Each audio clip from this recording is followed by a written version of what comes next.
Lisa, do you think I might have married the wrong person? This is a question that can come up in my therapy sessions and more often than you would think. If your relationship has been feeling hard to the point that maybe you're worried you married the wrong person, I'm so glad you're here with me today. Because on this episode of Love, Happiness, and Success, we are tackling the 4 essential questions that will help you get clarity, including around compatibility, communication, alignment, and the opportunities for growth. By the end of our time together today, you'll have some new ideas, also some new things to try, and a clear roadmap for how to do this work, either with your partner or on your own, so that this gets better one way or the other. If this is your first time with me, I'm so glad you're here. I'm Dr. Lisa Marie Bobby. My background, I'm a licensed psychologist. I'm also a licensed marriage and family therapist, a board-certified coach. I'm the founder of Growing Self-Counseling and Coaching, and the host of Love, Happiness, and Success, where I'm here every week helping people just like you grow into the type of person that knows how to create the love, happiness, and success you deserve. Just to let you know, we're tackling this today on the podcast, but I'm also going to be talking about this on this Thursday's live stream. So if you're listening to this and you have questions about your marriage and what you should do and whether or not you're with the wrong person and you want to share with me some of the context or ask questions, let's do it together in real time.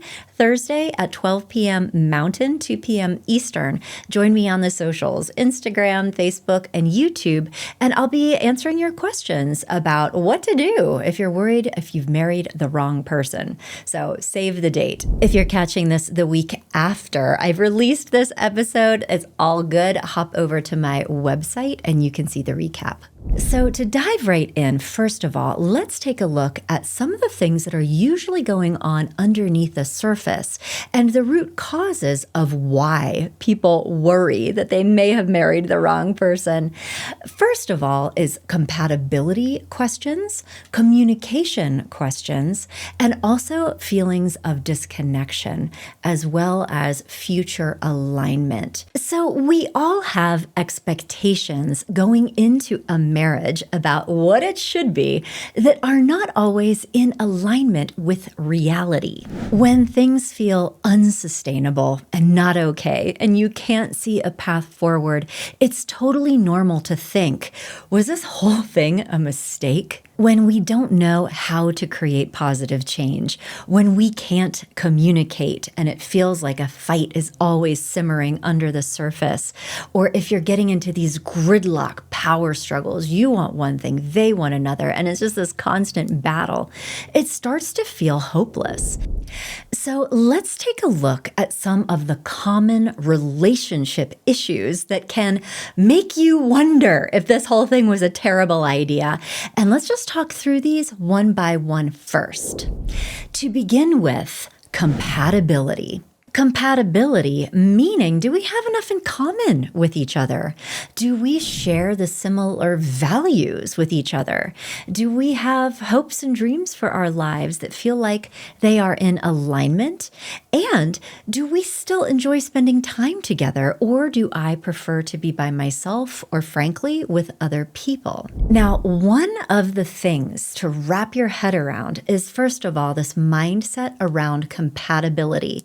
Certainly, some pairings are more challenging than others. However, I personally, and I say this as an experienced marriage counselor and somebody who has been married for a very long time, is that I'm not a big believer in compatibility.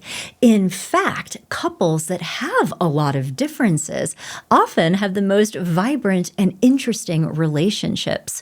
One of the things that can get you really stuck and make you feel bad about a perfectly perfectly fine relationship is this idea that there has to be a lot of sameness in your relationship. When in my experience, couples who get hyper-focused on sameness will often create something called enmeshment. Enmeshment is a state of being where you both are trying to get each other to be more like you or force each other into this shared experience that actually chokes the life out of relationships. It's one of the things that will take all of the oxygen out of a relationship. The different path here is to focus instead on something called individuation, meaning it's possible to see the differences that your partner brings to the table in terms of their strengths, desires, values, the things that they enjoy as actually being positive and helping both of you. For the moment, it's very important to consider what can happen in a relationship if you let go. There are so many examples of this, but here are a couple. Say you and your partner have been fighting a lot about money, and you're worried that you may be fundamentally incompatible in this area. You are a saver, they are a spender. Instead of saying, oh, well, this will never work, the shift is, how can we complement each other and work together in order to create a shared life experience that respects and honors both of our values around this dimension of life? For example, savers are fantastic. We need people to save money and be responsible and pay attention to bills. And if your partner can appreciate that about you and understand how their life benefits from your vigilance around making sure there's enough money in the bank and that we're doing generally responsible things, that is so great. On the other side, imagine appreciating your spendy partner and reconceptualizing this to, you know what, I'm probably spending more money than I would have because I am married to this person, and I'm also probably having more fun than I would be. I have nicer clothes, we're doing things, I'm living life a little bit more, and so my partnership with this person is actually bringing me out in a way that I value. That takes work to achieve that kind of mindset shift, but we're here to talk about this idea. Did I marry the wrong person? And if you have compatibility ideas in your mind that are making you wonder that, I'm just telling you there's a third path. And when you can build bridges to the center, you just might find that your relationship is more vibrant and interesting and good for you than you thought it was. When you were allowing these worries about compatibility to cloud your understanding of what was possible for this marriage.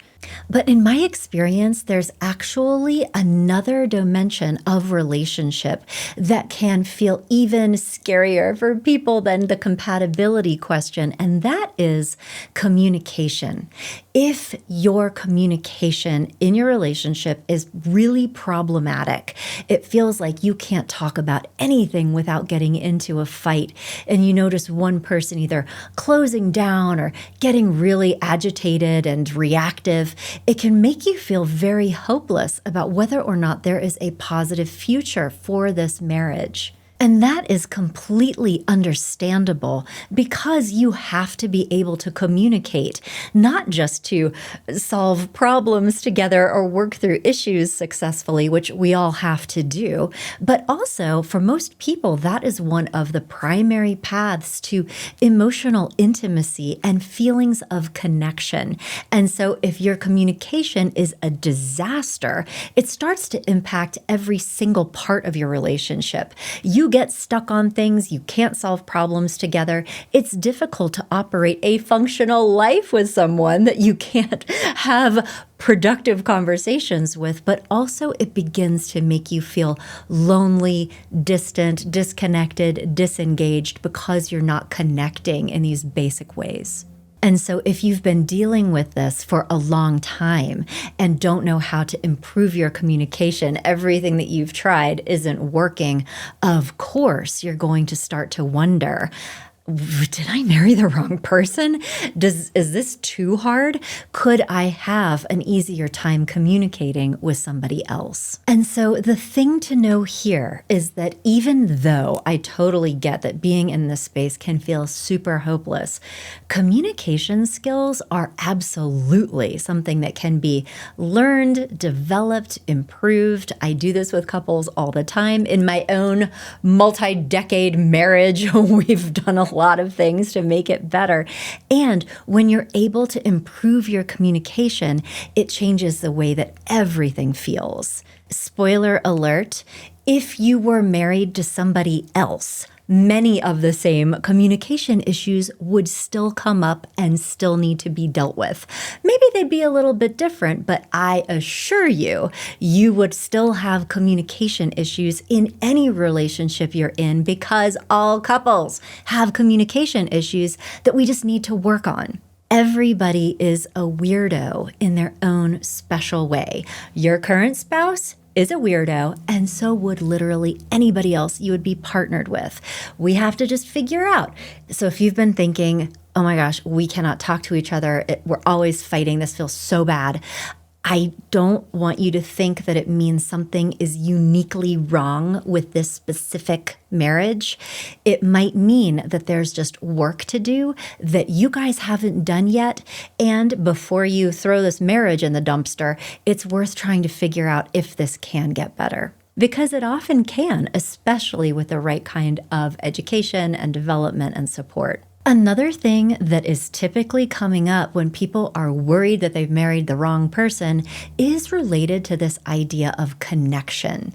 And the questions that come up for people around this are, do I feel emotionally supported and understood by my partner? Do I feel loved and respected and appreciated? Or do I feel taken for granted and not valued? You can also think about, do I feel happy and fulfilled in this marriage? Or do I feel lonely and dissatisfied? And here's the thing to know is that if you have struggles in other areas, particularly compatibility issues that are turning into big gaps, especially in your mind, and if you have unresolved communication issues, it is pretty much guaranteed that you will also start to feel disconnected. That disconnection feeling is actually a symptom of the other things.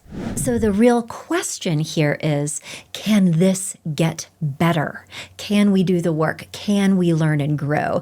Can we build bridges to the center that, honor and respect both of our individuality? And can we improve our communication? Because when you can figure out how to do both of those things, the work creates this deep feeling of connection that you may be longing for, that you're probably longing for. And when you get that back, you feel much more confident in your marriage. But of course, there's still one more dimension of relationships that when this is out of sync can make people worry that they're married to the wrong person. And this is questions around alignment. Things like, do I feel like I'm able to be my true self with my partner? Or do I feel like I have to change who I am? Or do I feel more stressed and anxious because of this relationship, right? Does it feel like I'm sacrificing my long-term happiness or personal well-being in order to make this relationship work? And maybe even if it gets super bad, am I just staying in this because of my fears of what's on the other side? Maybe I am worried about being alone or financial obligations or what'll happen to the kids. But I am not in this relationship anymore in terms of this engagement with my partner. And these alignment questions, I think, come back to this idea of, are we still going in the same general direction? Again, not meaning that we both want the same things, but do we care enough about each other to help each other have the kind of life experience that we each want and need in a way that feels mutually respectful and generous and loving for both of us? However, these alignment questions go back to the same things we've been talking about about related to compatibility, communication, and connection if you work on these things in your relationship and intentionally work on creating alignment and a shared mission and vision and dream for your shared life together, you can restore this very positive sense of excitement about your marriage. This isn't an all or nothing thing, and this isn't something that just happens. This is the kind of thing that couples have to work on. And if you don't know that, or if you don't do that work, it is understandable that you would be wondering, oh, is this the right thing for me? Because right now it feels like it's not, which is totally valid. You haven't done that work yet. So let's talk about what that work actually looks like and how you can begin doing some of this in order to get clarity about your relationship. Because the piece here to remember is that if you can get clarity around what is actually the problem and get insight into whether or not growth is possible, growth and positive change are possible, and then take action to make those changes happen, you won't really know whether or not you're in the wrong marriage because you haven't done this work yet. So this is the 3-step process to find out for sure whether or not this marriage can be saved, or if you're actually with the wrong individual and you should cash out your chips and go somewhere else. On that note, there is actually a very specific type of couples counseling for this purpose. It is called discernment counseling, or sometimes discernment coaching, and it is actually for the purpose of getting clarity about what to do with a relationship.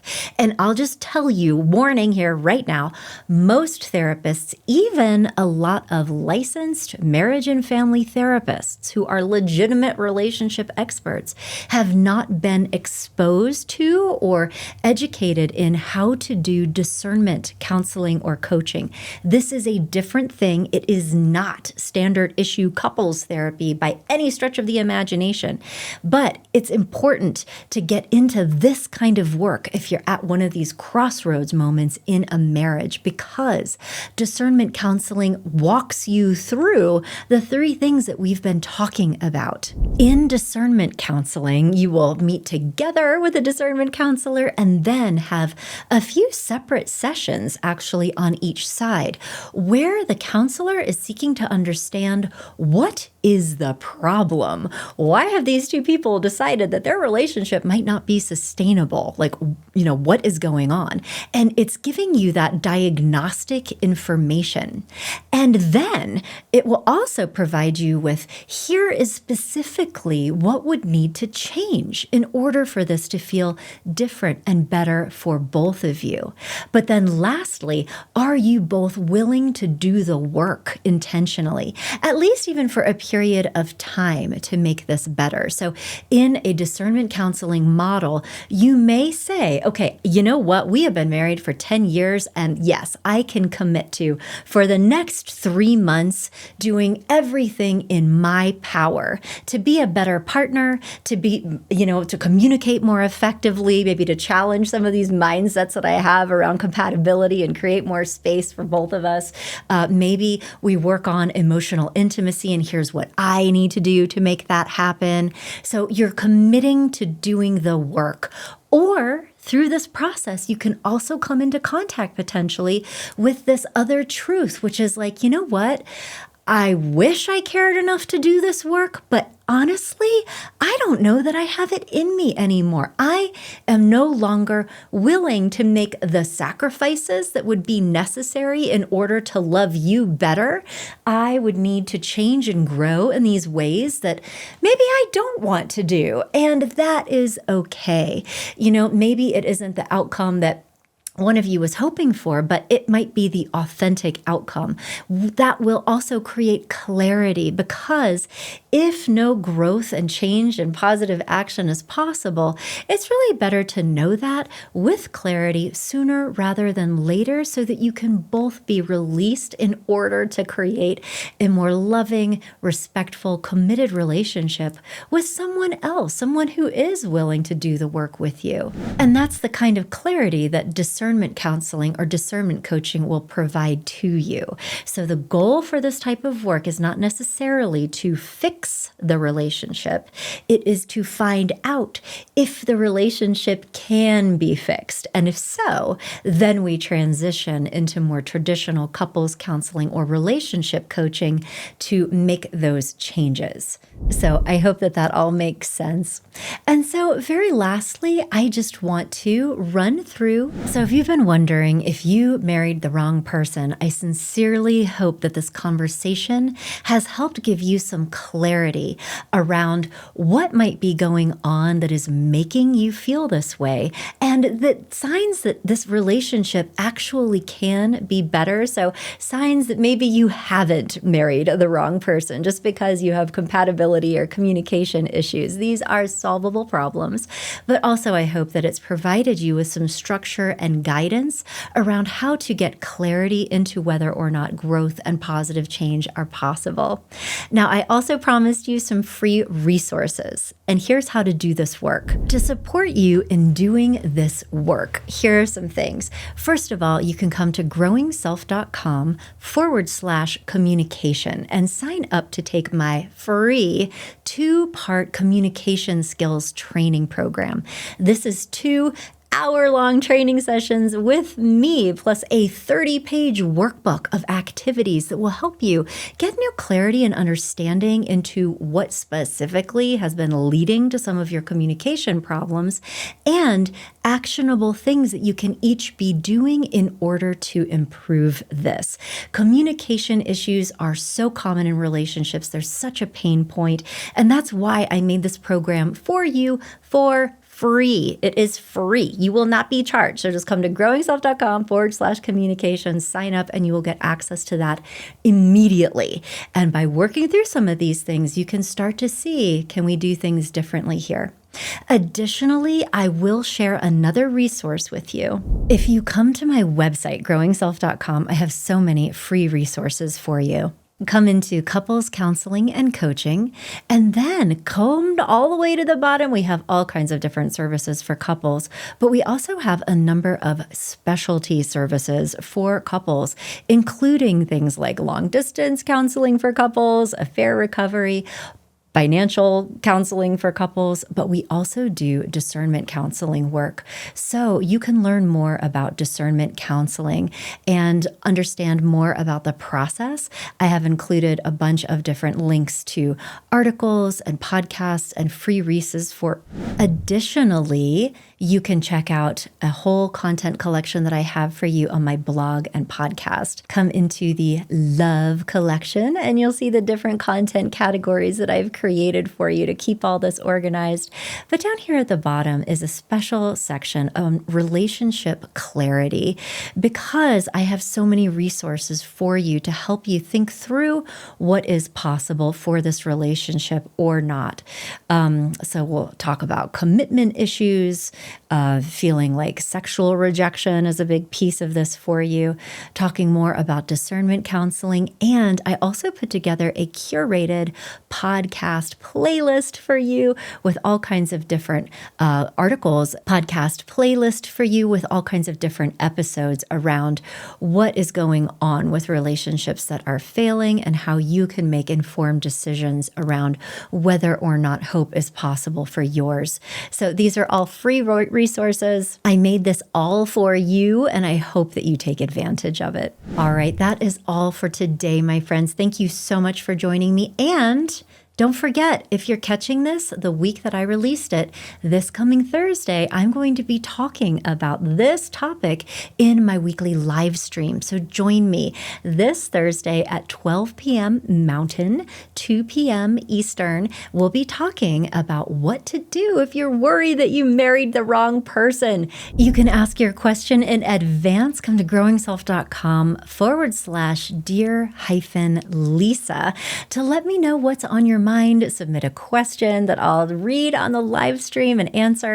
And you will also get reminders for the live stream event, as well as a recording of the meeting. In case you weren't able to attend in real time, you'll get the live video sent to you so that you can see the response to your question. Thanks again for spending this time with me today, and I'll be back in touch next week with more love, happiness, and success for you.